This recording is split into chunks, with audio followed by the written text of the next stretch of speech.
যে শিক্ষকদের যে বেতন সেটা অবশ্যই এটা যত বেশি করা যায় সেটা করা দরকার। বিশেষ করে বর্তমান পর্যায়ে যেটা আছে তার থেকে মানে বড় রকমের একটা লম্ফন সেখানে দরকার, এবং সেটাতে নীতিগতভাবে আমরা একমত যেটা করা দরকার। কিন্তু যখন আমরা এমন একটা সময়ে আছি যেখানে বাজেট বরাদ্দ মোটামুটি শেষ, প্রক্রিয়া শেষ, এখন বাড়তি যে চাওয়া যেটা হচ্ছে সেটা কতটুকু আমরা সংস্থান করতে পারি তার উপর নির্ভর করছে। তো কাজেই আমরা সেটা অর্থ মন্ত্রণালয়ে আমরা পাঠিয়েছিলাম, এবং যখন এই রাস্তায় আন্দোলন এগুলোর প্রেক্ষিতে বেশ কয়েকবার যোগাযোগ হয়েছে, পরবর্তীকালে অর্থ মন্ত্রণালয় থেকে আমাদেরকে জানানো হলো যে তারা 1 নভেম্বর থেকে 5% হারে তারা সেটা দিতে পারবেন, এবং যেটা হচ্ছে যে ন্যূনতম যেটা হতে পারে সেটা হচ্ছে যে 2000 টাকা সেটা থাকবে। তো এই জিনিসটা তাদেরকে আমরা অফার করলাম, এই ফিগারটা যেটা এটা করেন।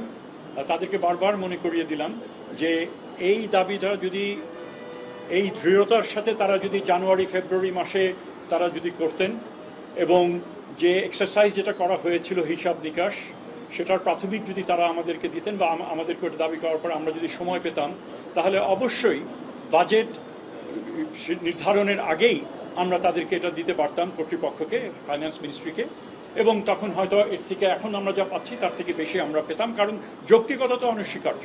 কাজে এখন যেখানে টাকা নেই সেখানে আমাদের পক্ষে এর থেকে বেশি দেওয়া সম্ভব হচ্ছে না। সো এটা তাদেরকে জানিয়েছি। দ্বিতীয়ত আমি বাড়তি আরেকটা কথা যেটা বলেছি যে সামনের বছর বাজেটে যেন আরও কিছু শতাংশ বৃদ্ধি যদি করা যায় তাহলে আমরা সেটার জন্য আমরা সুপারিশ করব বিশ্বের কাছে, ফাইন্যান্সকে বলবো যে আপনারা এখন পারছেন না ঠিক আছে, তবে সামনের বছরের জন্য আপনারা কমিট করেন, যাতে আমরা যে এই দাবির যে যৌক্তিকতা সেটাকে আমরা স্বীকার করে নেওয়া হবে, এবং তারাও ধৈর্য ধরবেন যে তারা তখন সেই পর্যন্ত তারা সেটা করবেন। কিন্তু তারা সেই প্রস্তাবে রাজি না। তারা বললেন, তারা বোধহয় বলেছেন যে 10% এখন দিতে হবে, আবার সামনের বছর 10% দিতে হবে। আমরা অবশ্যই সেটা আমাদের এখতিয়ারের বাইরে, আমরা সেটাতে রাজি হইনি।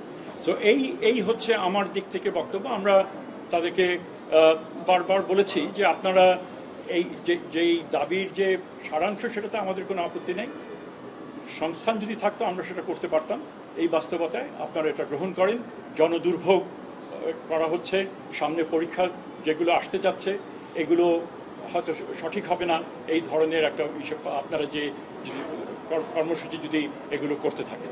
সো এই হচ্ছে বলেছি। এখানে তথ্যগত কতগুলো বিষয় যেটা হয়তো আগের আলোচনায় আসেনি, আমরা কিছু এক্সারসাইজ করেছি, সেটা আমি সেক্রেটারি মহোদয়কে বলব।